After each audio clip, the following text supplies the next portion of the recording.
Hey, welcome back, everybody. Time to hop in your bike and pedal along. It's the Pedego Podcast, with some entrepreneur and love stories of those behind this whole crazy movement. The entrepreneurs making it happen, and the love stories of those just riding along.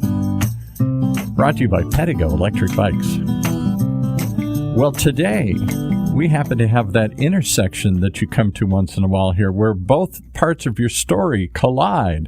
We have with us today the one and only Mike Murphy from Pedego Eugene, who is has some love stories and some entrepreneur stories to share with us. Thank you, Mike. Welcome to the show. Well, thanks for having me. We were kidding before we started the show. We're both good Irishmen. Michael Murphy, start slipping into the brogue. I'm about 3/4 Irish. And my father, who was half Irish, was named Eugene. And I was brought up as a young boy, don't ever say that name. He hated his name, Eugene. What's it like in Eugene, Oregon? It sounds like a nice place. I don't know why I have a negative view of it here. Eugene is a lovely place. In fact, Don DiCostanzo, who was just here last weekend, was quite effusive. It's a beautiful area, lots of natural beauty. Very much a biking-friendly place to live. That's what I hear. Yeah. Well, let's talk about before we launch into your story here. Since you brought it up, let's go there. Don was up.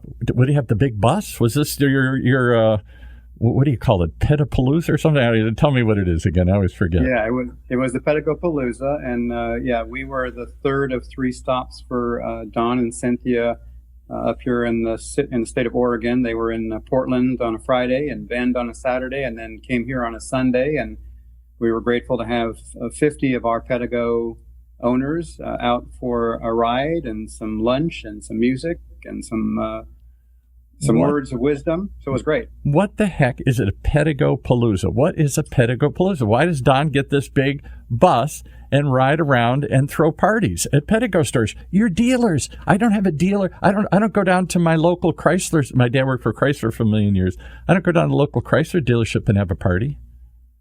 Well, it's interesting that you asked that, Paul. I think that obviously I'm relatively new to Pedego, and they used to hold these down in California as a big event, but because of the pandemic, being flexible as I know Don is, they yes. purchased this big RV, and I think we've gone to 70 plus of these events. And the question you asked is why? And I think this is one of the secret sauces of this company that's so appealing to me is there's a real passion about connecting with our owners and making sure that they know that we are really appreciative of the way that we can interact with them and how we work together to help them get what's important to them: accessibility, mobility, freedom, those kind of things. And so it's our way of honoring them and getting them together to be part of this kind of Pedego family that we really try to promote. It's very unique to this company, and one thing that I'm quite proud of. Yeah. As I started this journey a couple months ago here, as I don't know much about e-bikes, I run an internet radio station, OC Talk Radio, down here in Orange County. Don came in to be a guest, and we started the conversation. He started telling me about all these love stories of people who are just passionate about this product. And the entrepreneurs, they're almost love stories of the entrepreneurs, why they love this business so much here. And I said, well, this is a storytelling meeting. I'd love to tell those stories. What, are we going to run out of 3 or 4 of them? He's like, we got 3 million of them here. We got lots of stories. As many dealers, as many customers we have, we got lots. There is a passion about this product. And the only thing I can compare it to, because I came out of the auto industry, my dad was an auto exec. I know Don grew up around, uncle was a car dealer, other sorts of things. We all saw that people were passionate about cars, and we have a connection to a car. But only certain brands were able to get that fanaticism. And I think of Jeep, because I come from the Chrysler world. You know, there's a certain tribe that buys a Jeep, and they have secret handshakes, and they go on safaris together and do other things. Of all the millions of e-bikes out there, and there are lots of different brands, I don't see many or any that have this kind of passion that Pedego has built up. Why? I think that there's a couple reasons. And again, this is mostly my experience, but I know that people who come to our store here in Eugene, and I think this is not an unfamiliar story to other Pedego owners, there's just I think an appreciation for the quality of the product, for the personalized level of service that they get, and the follow-up support. And I think, again, this kind of family atmosphere. Every one of my social media posts, whenever someone comes in and we help them find the perfect fit Pedego, it's always a greeting that says, congratulations and welcome to the Pedego family. And welcome to it's a really family. Love that. Yeah, it feels like a family. And to me, we call this the e-bike revolution. It feels like there's some revolution, not just the revolution of the wheels, but there's something moving people in a direction. They're coming together. And I think that's true in e-bikes in general. I remember meeting Don years ago when he first started talking to the store. I said, e-bikes? Really? I don't know. Maybe a few. I kind of get it, but I didn't get it. And now, boy, everywhere I look, I live here in South Orange County, and I see e-bikes everywhere. I see a lot of Pedegos. And what is it that suddenly has caught on? Because it didn't come from the bike world. We've talked about this in other shows. The bike world was kind of snobbish and snooty. That's cheating. That's not a real bike. That's something else, but we don't want it. It really sort of sprang, not just because of the efforts of Don and other entrepreneurs in the industry. There was something resonating. He saw it, and he said, this is going to be big. What is it? What is that secret sauce? Is it just getting people out again? I think that certainly, again, from my experience being relatively new, I think the pandemic certainly pushed that here in this last year for sure. But obviously, this has been going on for some time. I think that what I hear from people and from clients is that as they've looked to try to find ways to become more active as they've gotten older and they started to develop some health issues, they're trying to think about ways to become active. And one thing that seems apparently clear is that most everyone can have does have a vivid memory of their first bike. Yeah. Like there was that first sense of freedom. Like, oh my goodness, they know the color of the bike, they know the seat, they know the handlebars. And there's something very I can picture it right now. Connected to that. Yeah, very, very connected to that idea of their bike. It was the first thing they had as a child that really gave them freedom. It was before cell phones and before all these things that tie us to the world. It was the way you could get out and be expressed and get somewhere quickly. And I think that has now come around full circle to people who now maybe have realized that is something they really enjoy, but they need some help. They do need some help. And having this ability to get like magic legs for people who have had hip replacements, knee replacements, and have neck and shoulder issues or back issues. Yeah. And the fact that Don was smart enough to kind of design the products for a group of people who needed simplicity, they needed comfort, they needed to have confidence that they could, go along, not only get somewhere, but get back, long range batteries, those kind of things. That's the key. I've got a bike. I told the story before on one of the shows a couple years ago. I'm in my mid 60s. When I was in my mid 50s, my daughter was younger. We all thought, let's get a bike. And there's a trail behind us. And it was fun going down into the canyon. It wasn't too much fun coming out of the canyon. And I quickly put the bike in the garage, and there it sat. Now I hang clothes on it. It's a wonderful clothes hanger. As I hang it from the ceiling here, I start looking at myself saying, I'm that crowd. It's me. I got away from riding a bike. And then when I went out to one of your events, when I started doing the show, how much fun it is to get out and on a bike. I felt like a kid again. It brought back all those memories. And not only that, it was a social thing. I wasn't just doing it alone like the exercise bike that's also sitting in the garage. Talk about that. You just had some events, and you've got some events coming up. What is it about this tribal? It's almost like the Harley riders or something. They go out and they gather and they go do stuff together. Yeah, again, part of I think the secret sauce for Pedego and for my shop, even specifically, is once a person typically buys a product or service, there might be some follow-up, emails or marketing, but we invite them in. We have owner rides.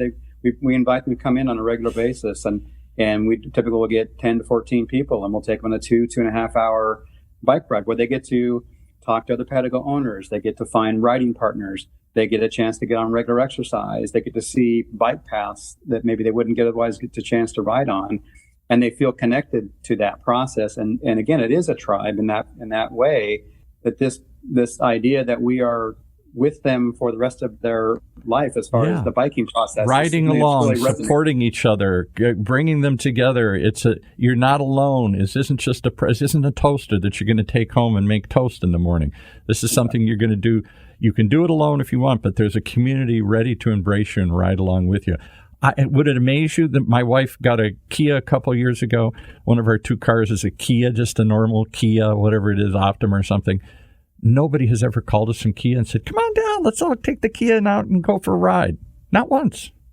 Well, and the power of the Pedego dealership network is that I have a lot of clients who are snowbirds. And so it's such an amazing thing to be able to say, oh, you're going to go to this city. I'm going to call ahead and talk to the dealer there, who will then connect you with Pedego riders. So when you're there for 3 months, you have an instant family. You can just join in. They know where the bike paths are at. That's a really amazing thing to be able to do for somebody. So when they get there and they take their bikes, because they made this investment, they don't want to leave the bikes at home, right? That they can get there and have a dealer who can support them, knows all about it, and who can then introduce them to these other really avid Pedego family members who then can just pick right up where they were. I think that's a really amazing thing about the Pedego network.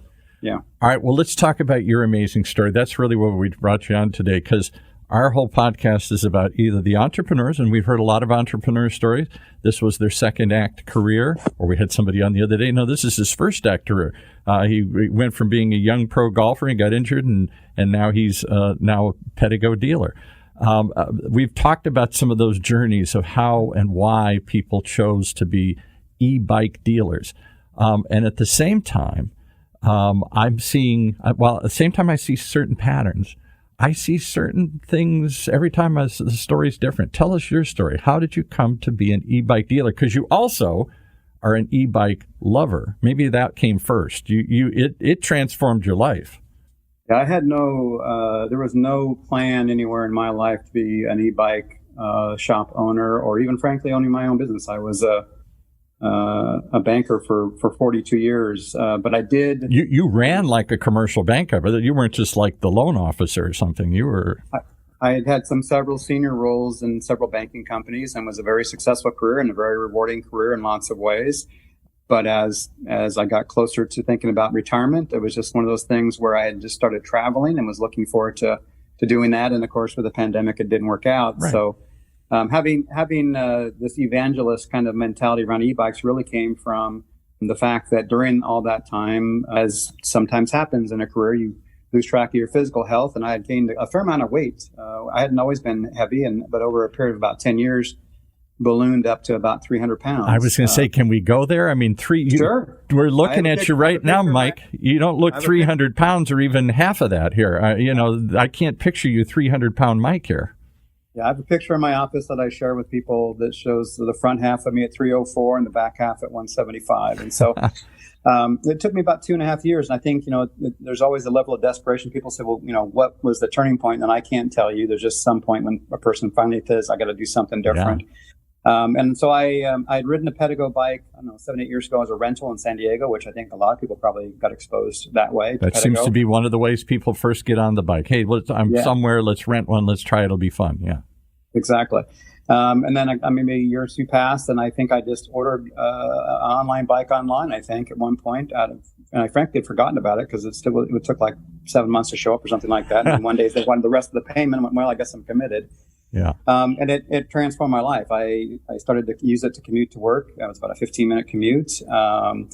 And it was pretty early apparent to me that it was going to be something that I could do as far as exercise, because I had not been able to bike, say, more than a couple miles on a regular bike. And also I was doing 20-mile bike trips and then waking up the next day and do it again. People then I can hear people groaning and saying, but it's an e-bike, Mike. How much exercise can you get? You're just hitting the throttle. It's a little mini motorcycle. Are you really pedaling? Are you really getting exercise out of this? Well, here's the thing, I say the same thing to my clients or people who are concerned about, well, am I cheating? Am I getting enough help? Well, first of all, the short answer is over 2.5 years, I lost 135 pounds. and I can guarantee I used assistance every bit of the time, a lot more when I was heavier, a little less when I got lighter.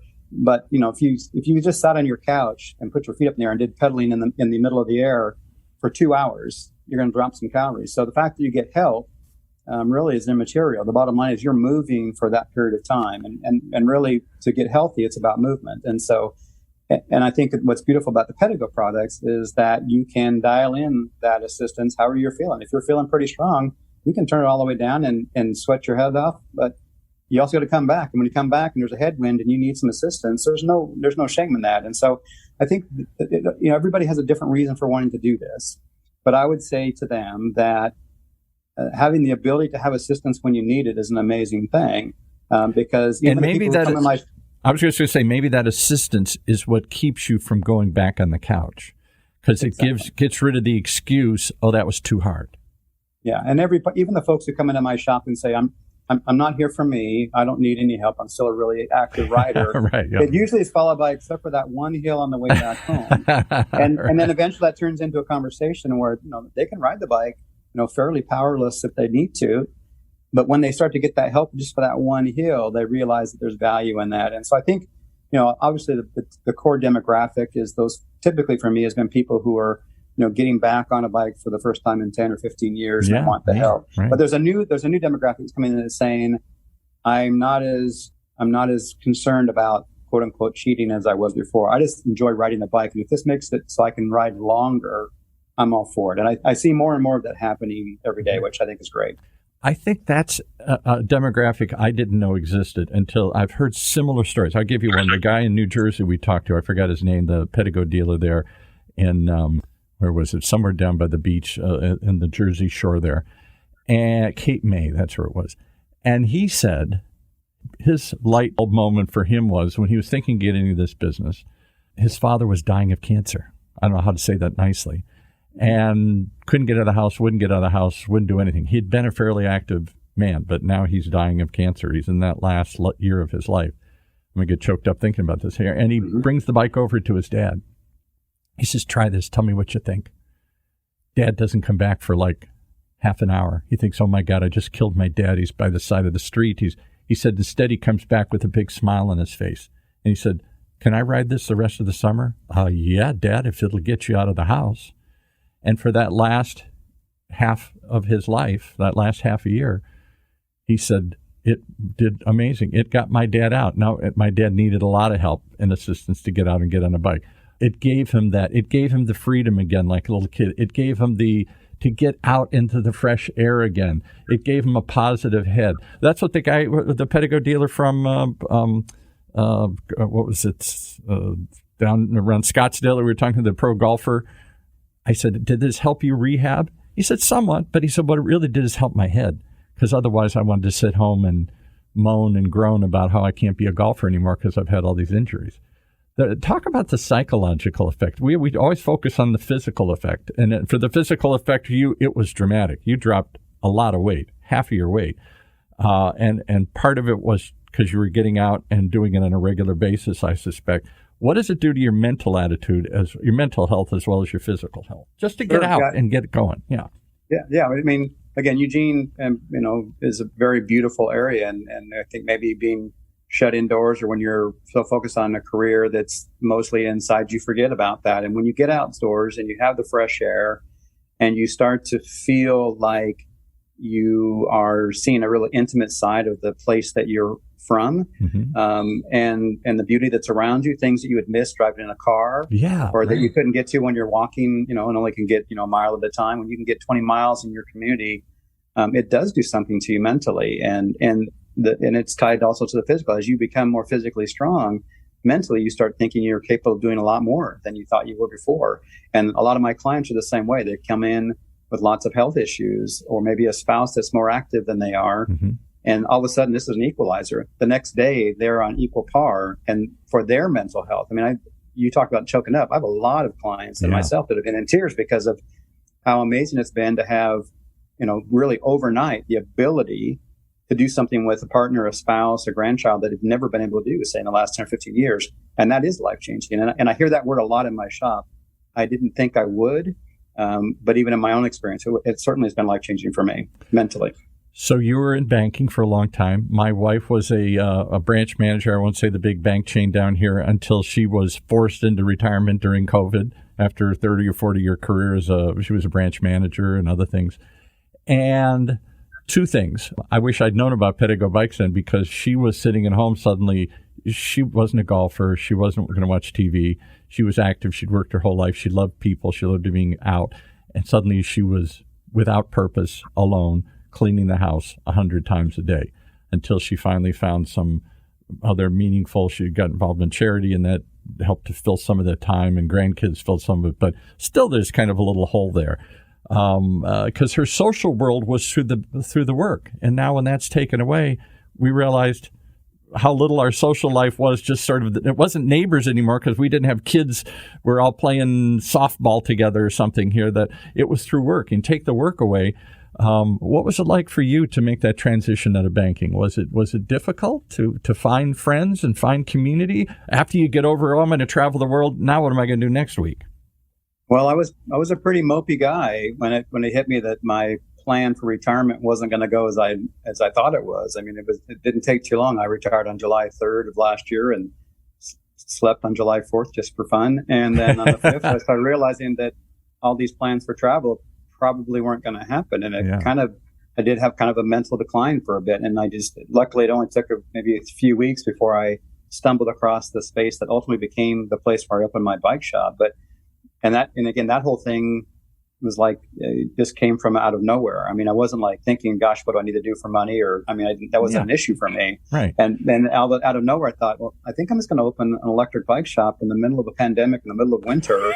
and I have no fear about that for some reason. Yeah. So the banker who would be sitting across the desk saying, are you nuts? Exactly. And I think if I had given myself time to think about it, I would have had that conversation with myself. But for whatever reason, this is again, my personal story. It just felt right. I actually had some people that I trust that are business advisors, and I ran it by them, and they were very excited about it. I still hadn't really decided that Pedego was the partner at the time, so that's even scarier because that could have gone really sideways without Pedego. What is it about Pedego that it is? And I always stress three things that strike me as unique about their model. One is that they have dedicated dealers. So if you're going to join, we want you to be on the team and a believer and support it and understand. You're not going to have 100 bikes. I got a kid's bike. I got a touring bike. I got a million things, and whatever you want. It's bikes are us. We'll say without any real passion. I'm just a warehouse full of bikes. I think there's something different about that. Does it feel different to be a dedicated dealer? Does it feel scary to be a dedicated dealer? I think it would have been scary had I not done the research ahead of time. I mean, again, because of my banking career, I mean, I have a fairly analytical, yeah. I don't do, even though that idea came freely, I didn't go forward without some intention, and that included doing research on the companies. It became very clear to me that for somebody who needed, from a business perspective, multiple streams, a good brand, all that kind of stuff. There was really only one place that I could find that who could also provide, inventory and bikes and things of that nature and have a good warranty. And so, I had several Zoom calls, started first with Cynthia in the business development area, and then eventually with Tom and Don, which ultimately led me to decide to rent a car and leave my apartment for the first time in 7 months and drive to Southern California to meet dealers. Actually, I actually went and visited 6 stores. Wow. There's a banker. So let's go see some other stores here. Yeah. Let's, yeah. Well, you can believe, and again, I had no reason not to trust what I was hearing from the Pedego corporate folks. But I also felt I was going to make an investment and was going to do this and do it right. And so I was taken by the passion of each of these dealers in Southern California. They all ran their businesses very differently, which spoke to me about the flexibility of the Pedego model. Mm-hmm. They all felt because it's not a franchise; it's a license. So you have a wider license of what to do, although within the framework of what they're going to suggest, I guess. Right? Yeah. They definitely were owners. There was an owner mentality, and I think they're slightly different. My parents have been in the franchise world for 50 years, and while it does feel like they own it, there's that little difference. And I think that when I talked to the dealers there in Southern California, there was without doubt a belief that they had a great partner in Pedego from the way they were supported, the fact they could talk to Don and bring up issues that they came up, how they were resolved. Right. And I left there after those 6 visits, and I was actually there with Hal, who was from North Carolina, who also opened a Pedego dealership. And from there, it was really just a matter of sitting down with Don and saying, I'm on board with this. I think this can be a really great thing for us. I need your help because I don't know anything about what I'm going to start doing here. So, but I trust not you, a bike dealer, and I'll do my best. And so, that to me was a real crucial point, was meeting the other dealers who, to this day, I can still call or get in communication with, and it feels much like the family on the owner's side. There's feels like a family here as well on the dealer side. Family and that to me is critical. Family of dealers, family of customers. It's a unique thing. Did when you were in banking, you're there to help people, as my wife always said, but you're helping them with financial products and stuff here.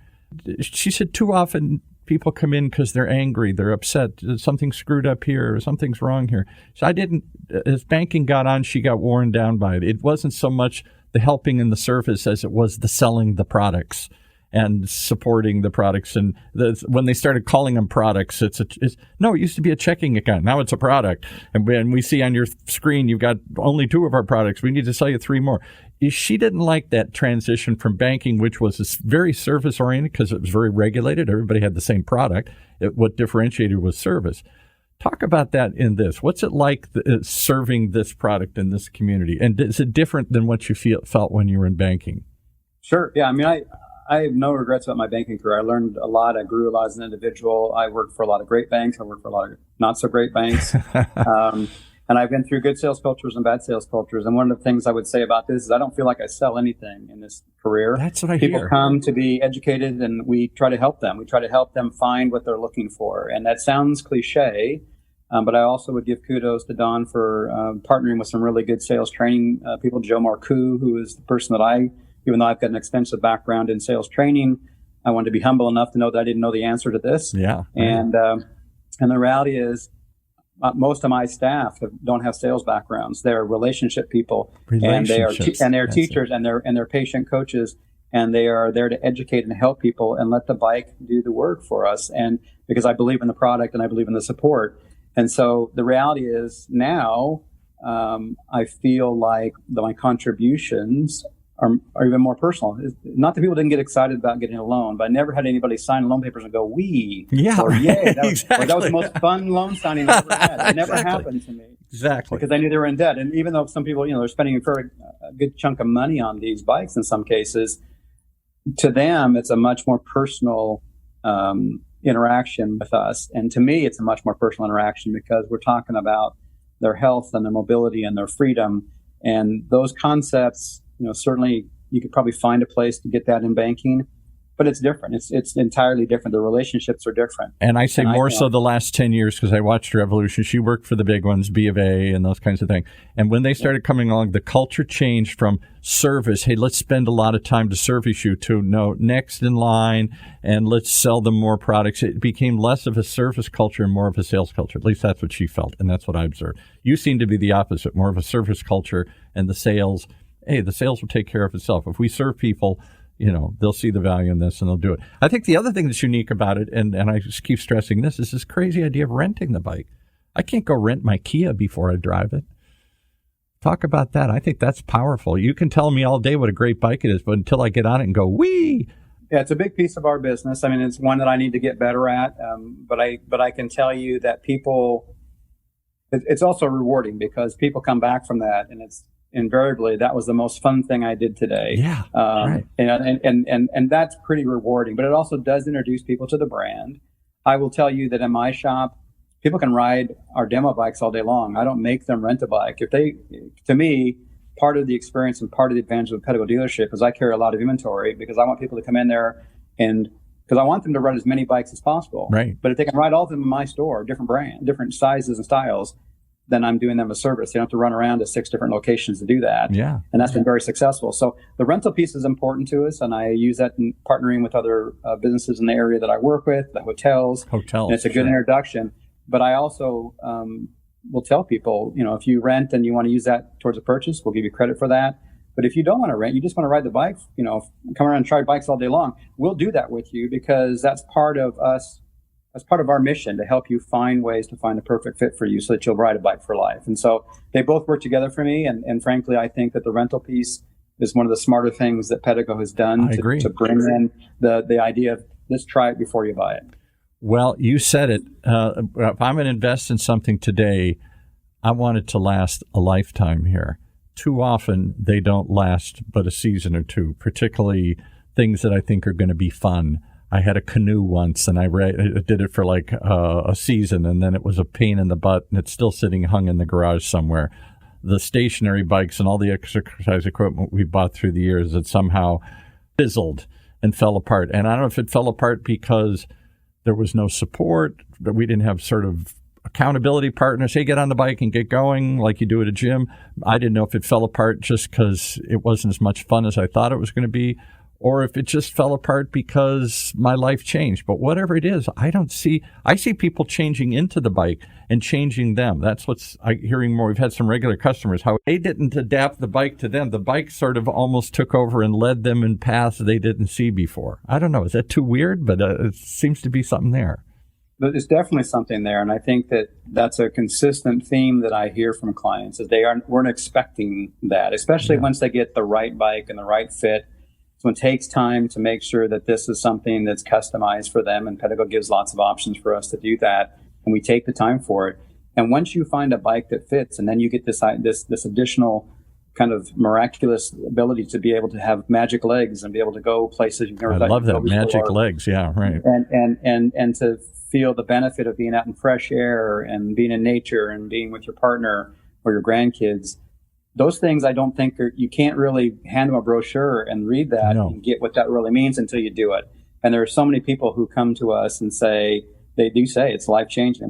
I did not expect to have this much fun. I did not expect to see these kind of benefits. I did not expect to be, one case where a couple came in and she said, I know this sounds corny, but I feel like I'm a better wife and a better mom because my head is more clear because I commute to work every day.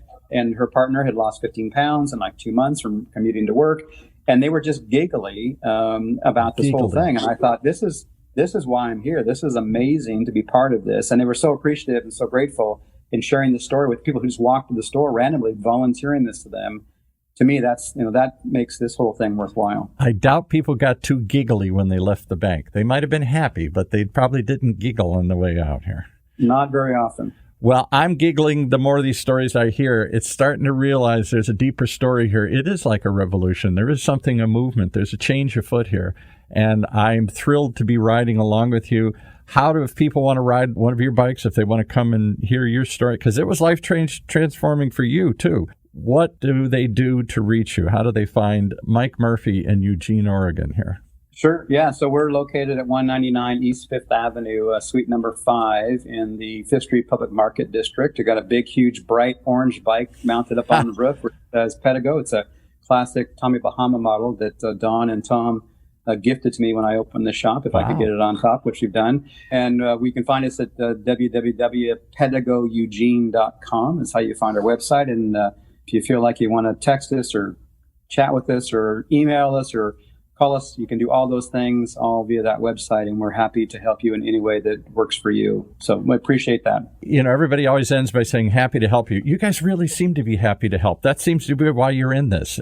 Yes, you want to sell bikes. Yes, this is about getting them out in the public. I get that. It's a business, but it seems to be a fun business, and I don't see that. Fun seems to be the key motivator. Money wasn't maybe the first thing on your mind here. It was getting a business that's fun and helpful and helping people. That seems to be some of the motivation here. That's hard to find.